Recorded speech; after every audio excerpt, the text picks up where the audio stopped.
ତମେ ଯେହେତୁ ଦିଦି ଗୋଟେ ହେଇଛ ସରକାରୀ ଚାକିରିଆ, ଆଉ କଣ ଗୋଟେ ଅଟୋବାଲା ବା ଯୋଉ ବେରୋଜଗାରୀକୁ ବାହା ହେଇଥିବ? ଆଁ ତମେ ବା ଗୋଟେ ବଡ ହାତ ମାରିଥିବ। ତ ସାର ପଇସା ଯାଉଛି କୁଆଡେ? ଲୋଭ ତ ଆଉ ଖାଲି।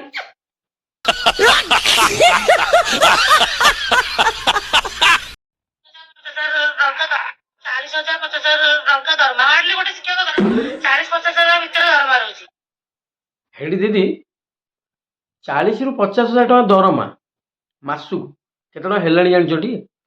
ଆମ ମାନଙ୍କର 5 ମାସର ଦରମା।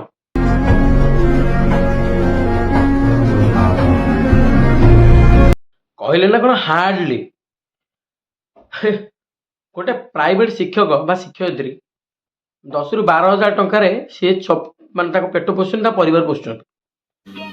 समझ रहे हो समझ रहे हो समझ रहे हो ना। ପାଠ ପଢା କାଇଁ ତମେ ତ ଦିଦି ହେଇଛ, ଘରେ ପଢେଇ ଦଉନ। ନିଜେ ଚାକିରି କରିବେ ଗଭର୍ଣ୍ଣମେଣ୍ଟରେ, ପିଲାଙ୍କୁ ପଢେଇବେ ପ୍ରାଇଭେଟରେ। ଆଉ ତ ପ୍ରାଇଭେଟରେ ପିଲାଙ୍କୁ ପଢେଇଲେ ତାଙ୍କ ପଢା ଖର୍ଚ୍ଚ ବଢିବନି ଆଉ କଣ କମିବ? बंद करो, हाथ जोड़ के मैं मोदी साहब से गुजारिश करता हूँ। କାଇଁ ତମ ପଢା ଉପରେ କଣ ତମର ଭରସା ନାହିଁ? ସେ ସମସ୍ତେ ଜାଣିଗଲେଣି ଗଭର୍ଣ୍ଣମେଣ୍ଟ ବାଲା କୋଟା ଗଭର୍ଣ୍ଣମେଣ୍ଟରେ ପୁରା ଆରାମରେ ଚୌକିରେ ବସିବ। ଏବେ ବି ରୁଲ ହେଇଯାଇଛି ପିଲାଙ୍କୁ ବାଡେଇବାର ନାହିଁ, କିଛି ନାହିଁ, ପିଲାଙ୍କୁ ନିଜ ପିଲା ଭଳିଆ ଦେଖିବାର ନାହିଁ। ତ ଦିଦି ଆଉ ପିଲାମାନଙ୍କର ବି ଇସ୍କି ଲଢେଇ ହେଇଯାଉଛି। ତ ଏଇଟା ଗୋଟେ ପବିତ୍ର ସମ୍ପର୍କ, କିନ୍ତୁ ଏଇଟାକୁ କରିଚାଲିଲେଣି ଆଜ୍ଞା। ତ ଏଠି ଆଉ ପିଲାଙ୍କୁ ପିଲା ଭଳିଆ ଦେଖାଯାଉ ନାହିଁ। ତ ବିଭିନ୍ନ ପ୍ରକାର ଛାଡ଼ କହିଲେ ନା ଅଧିକ ଅଲଗା ହେଇଯିବ। ତ ପିଲାଙ୍କ ପ୍ରତି ଭଲ ପାଇବା ଆସିବ କୁଆଡେ? ସେ ସେଥିପାଇଁ ପିଲାଙ୍କୁ ବାଡେଇବେନି ତ ହକ୍ ନାହିଁ, କାହିଁକି ଆମେ ପଢେଇବୁ? ଏବେ ତ ଦଣ୍ଡମୁକ୍ତ ଅଞ୍ଚଳ ହେଇଯାଇଛି, ସେଥିପାଇଁ କି ପାଠ ପଢା ତ ଗଲା, ଘର ଖର୍ଚ୍ଚ କାହିଁ ଦିଦି ସାର୍ କୁଆ ଗଲେ କି? ତମେ ଯେହେତୁ ଦିଦି ଗୋଟେ ହେଇଛ ସରକାରୀ ଚାକିରିଆ, ଆଉ କଣ ଗୋଟେ ଅଟୋବାଲା ବା ଯୋଉ ବେରୋଜଗାରୀକୁ ବାହା ହେଇଥିବ? ତମେ ବା ଗୋଟେ ବଡ ହାତ ମାରିଥିବ। ତ ସାର ପଇସା ଯାଉଛି କୁଆଡେ? ଲୋଭ ତ ଆଉ ଖାଲି।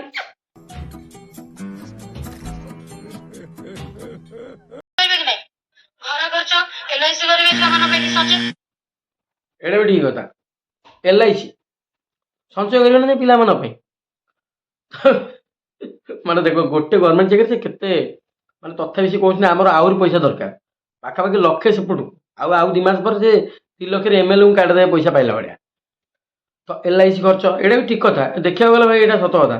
LIC ଗୋଟେ ରଖା ହବ ନା ନାହିଁ? LIC ଖର୍ଚ୍ଚ, ପିଲାମାନେ ପଢିବେ ତାଙ୍କୁ ପଢା ଖର୍ଚ୍ଚ, ତାଙ୍କ ଗାଡିର ତେଲ ପଇସା, ପିଲା ଦିପରେ ଟିଫିନ କରିବେ, ପିଲା ଆସିକି ସ୍କୁଲରୁ ଆସିକି ପିଲା କ୍ରିକେଟ ଖେଳିବେ, ସେ କ୍ରିକେଟ ଖେଳ ପଇସା ସବୁ ଦେବେ ସରକାର। ଆମେ ସରକାର ଚାକିରି କରିଛୁ, ଆମକୁ ସରକାର ଦେବେନି?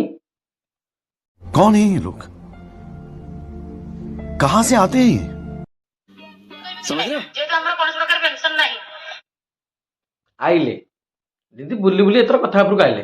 ଯେହେତୁ ଆମର କୌଣସି ପ୍ରକାର ପେନସନ ନାହିଁ, ତ କଥାଟା ରହିଛି ଏଇଠି ପେନସନ। ଦିଦି କହୁଛି ନା କାହିଁକି ନା ଆଉ ପ୍ରାୟ ଯୋଉ ଆମର କୌଣସି ଗୋଟେ ଗଭର୍ଣ୍ଣମେଣ୍ଟ ଚାକିରି ଉପରେ ରହିଲେ ଅଧିକାରୀ, ଟିକେ ଆପଣ ତ ଜାଣିଥିବେ ଲାଞ୍ଚ ଫାଞ୍ଚ ନେଇଯାଉଛି, ନହେଲେ ଭିଜିଲାନ୍ସ କାହିଁ ବାହାରିଥାନ୍ତେ। ତ ଆଙ୍କର ତ ସେ ସୁବିଧାଟା ହଉନି। ଆଉ ଯାହା ଖାଲି ଅଣ୍ଡା ସୁତୁଆ କଣ ଟିକେ ବଳୁଥିବ ଘରକୁ ନଉଥିବେ କଣ, ଆଉ ସେ ସୁବିଧା ତ ହଉନି। ଦିଦି ଆମର ଯେ ପେନସନ ଉପରେ ଲାଖିକି ଅଛନ୍ତି। ତ ଆମକୁ ପୁରା ଲାଇଫ ଇନ୍ସୁରାନ୍ସ ଦରକାର, ପୁରା ରେଡି। ଆମେ ଭାଇ ପରଫେକ୍ଟ ଭାଇ। କଣ ଦିଦି 40,000-50,000 ଟଙ୍କା ପାଉଛନ୍ତି ଆପଣ ପଢେଇକି ପିଲାଙ୍କୁ, ଭଲ କଥା, ଆପଣଙ୍କ ବହୁତ ମହାନ। ଆପଣ କାହିଁକି ନା ପିଲାମାନଙ୍କ ଭବିଷ୍ୟତ ଆପଣଙ୍କ ହାତରେ, ଆପଣ ତାଙ୍କୁ ଗଢିବେ। ତ ଆପଣ ଯଦି ଏମିତି ଟଙ୍କା ଭଳିଆ ଚକ୍କରରେ ଲୋଭରେ ରହିବେ, ଆଉ ତାହେଲେ ପିଲାଙ୍କର ତ ଭବିଷ୍ୟତ ଯାହା ହବ ଆମେ ମାନେ ଜାଣିପାରୁଛୁ, ଆପଣ ମାନେ ବି ଭଲରେ ଜାଣିଛନ୍ତି। ସେଥିପାଇଁ ତ ଆପଣଙ୍କ ପିଲାଙ୍କୁ ମାନେ ସବୁତକ ପ୍ରାଇଭେଟରେ ପଢଉଛନ୍ତି। ଭଲ କଥା, ଏଇଟା ବି ଠିକ କଥା। ତ बंद करो, हाथ जोड़ के ଦିଦିକି ଟିକେ ପେନସନ, ଆଉ ତାଙ୍କ ପିଲାମାନଙ୍କୁ, ତାଙ୍କ ଦିଦିଙ୍କ ପରେ ତାଙ୍କ ପିଲାମାନଙ୍କୁ, ତାଙ୍କ ସ୍ୱାମୀ ମାନଙ୍କୁ ଚାକିରି ବ୍ୟବସ୍ଥା ରହିବା ଜରୁରୀ। ଏଇଟା ଠିକ ହେଲା। ଦିଦିଙ୍କୁ ପୁରା କୌଣସି ବଳ ନାହିଁ, କିଛି ନାହିଁ, ପୁରା ଆରାମସେ ବସିକି ପିଲାଙ୍କୁ ପାଠ ପଢେଇକି ତାପରେ ପେନସନ ବି ଦରକାର, ପୁରା ଯେମିତି ତାଙ୍କ ବୟସ ପୁରା ଆରାମସେ ଏଇଠି ଦିଦି ବାଲି ସିମେଣ୍ଟ କାମରେ ନୁହେଁ କି, ମାସେ ଯିବା ଦରକାର, ତମେ ପୁରା ସାଇଜ ହେଇଯିବ, ଜାଣିଲ? ସେ 5 ଦିନ ଗଲେ ଷଷ୍ଠ ଦିନକୁ ତମ ଗୋଡ଼ ଥରିବ ଯିବା ପୂର୍ବରୁ କାମକୁ। ଆଉ ତମେ ଏଇ ଯେଉଁ 50,000 ଟଙ୍କା କହୁନ, ସେମାନେ କେମିତି ତାଙ୍କ ଘର ଚଳାଉଛନ୍ତି, ତାଙ୍କ ପିଲାଙ୍କୁ ପଢ଼ଉଛନ୍ତି, ତଥାପି ତାଙ୍କ ପିଲାମାନେ ବି IPS ହେଉଛନ୍ତି, IAS ହେଉଛନ୍ତି।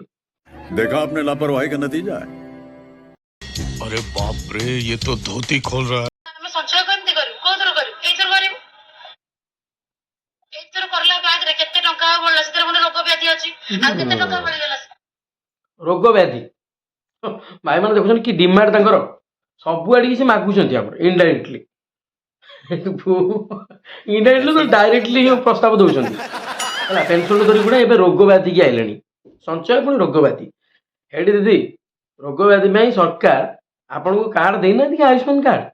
ତା ସହିତ ଆହୁରି ଆମର ଗଭର୍ଣ୍ଣମେଣ୍ଟ ମେଡ଼ିକାଲ ଖୋଲା ହେଇଛି, ସରକାରୀ ମେଡ଼ିକାଲ। ଆପଣ ଛୋଟ ମୋଟ ଜ୍ୱର କାଶ ପାଇଁକି ଯଦି ପ୍ରାଇଭେଟ ମେଡ଼ିସିନ ଆଣି ଖାଇବେ, ତ ଝାଡ଼ା ବାନ୍ତି ସବୁ ହେଲେ ଗଭର୍ଣ୍ଣମେଣ୍ଟକୁ ନ ନେଇକି ଆମର ପ୍ରାଇଭେଟରେ ଯିବେ, ଆଉ ତାହେଲେ ପଇସା ଆସିବ କୁଆଡ଼ୁ? ଗଭର୍ଣ୍ଣମେଣ୍ଟ ସବୁ ସୁବିଧା ଦେଇଛି, ତାହେଲେ ଆଉ ସୁବିଧା ହେବ। ତାହେଲେ ତମେ ବୁଝୁଛ ନା ନାହିଁ? ତମକୁ ଯଦି ଏଠି 10,000 ଟଙ୍କା ଯଦି ଅଧିକ ଦିଆହେଲା ଗୋଟେ ଶିକ୍ଷକକୁ, ଓଡ଼ିଶାରେ କେତେ ଶିକ୍ଷକ ଅଛନ୍ତି ଆମର? ତ ତମମାନଙ୍କୁ ଯଦି ଏମିତି ଦିଆ ହେଇଯିବ, ଏ ଯେଉଁ ଦିନ ମଜୁରିଆ ଅଛନ୍ତି, ଆମେ ବି ସେ ଦିନ ମଜୁରିଆରେ ଯାଉଛୁ। ତ ଆମେ ଯେଉଁ ଡାଲଟା କିଣିବୁ, କାଲି ଆମ୍ବଟା କିଣିବୁ, ଆଳୁଟା କିଣିବୁ କି ବାଲ୍ଟିଟା କିଣିବୁ, ସେ ପଇସା ରେଟ୍ ବଢ଼ିଯିବ। ତ ଆପଣମାନଙ୍କୁ ତ ଲକ୍ଷ ଲକ୍ଷ ଟଙ୍କା ମିଳୁଥିବ, ଆପଣ ସେଇଟା ଚଳିଯିବେ କିଣିକି। ତ ଆମମାନଙ୍କ କଥା ହବ, ଗରିବ ତ ଗରିବ ହେଇକି ମରିବ, ଆଉ କହିଲେ କ'ଣ ହବ? ସେଇ ପଇସାଟା ଆମ ପେଟକୁ ଗୋଇଠା ମାରିକି ସରକାର ତମକୁ 10,000 ଟଙ୍କା ଲେଖା ଦେବ ହେଲା। ତ ଆପଣମାନେ ଭୁଲି ଯାଉନି, ଆପଣ ତ ଏତେ ରେସପେକ୍ଟ ଦେବାକୁ ମୋର ଇଚ୍ଛା ନାହିଁ।